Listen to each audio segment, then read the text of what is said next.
Welcome to Introduction to Finance.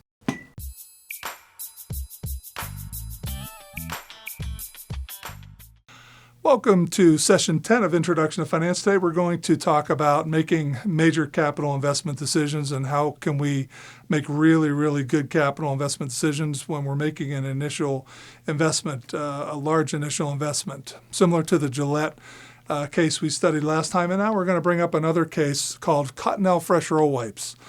This was a product that was developed in the early 2000s, and major investments were made. $35 million on advertising on this product, $100 million on R&D, 30 patents were derived. And how much should we price this product for? And will it be a positive NPV project? We're looking for positive NPV projects.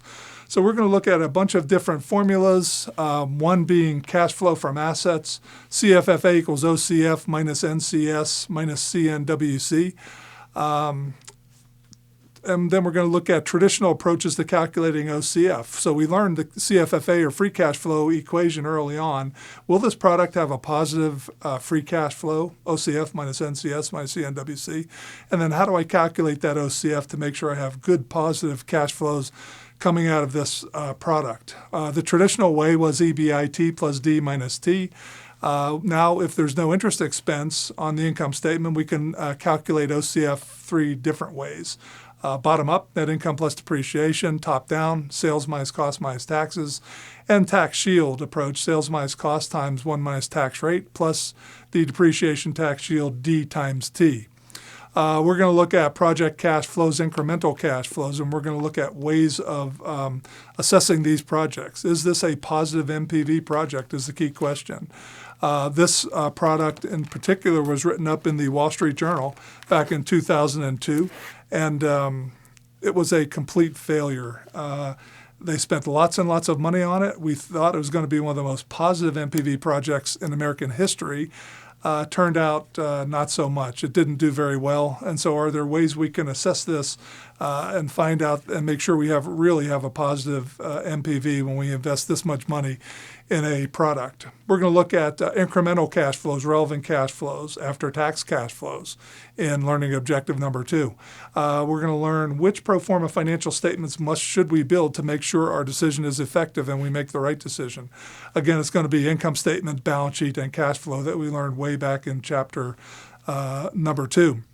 Our fourth learning objective is what are these other three alternative definitions of OCF? What are other ways I can calculate OCF if I do not have interest expense on my income statement? And finally, what are some special cases of discounted cash flow analysis? For instance, when I'm setting a bid on a major project, or I'm trying to evaluate two different types of equipment that do the same thing but have different lives and different maintenance costs.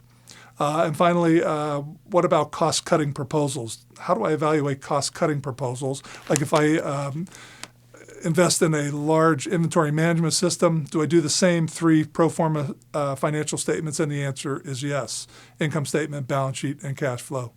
So first of all, the effect of taking on a project like Cottonelle Fresh Roll Wipes is to change the firm's overall cash flows in a positive way today and in the future. And we want positive cash flows, obviously. And we want to see if this project will truly add value to the firm. So I want to look at relevant cash flows. Relevant cash flow is one that comes about as a direct consequence of taking on the project. And I want to look at incremental cash flows. Look at these projects as a standalone project. Okay, standalone project. Remember that. And only the incremental cash flows that affect the company as direct consequence of taking on the project.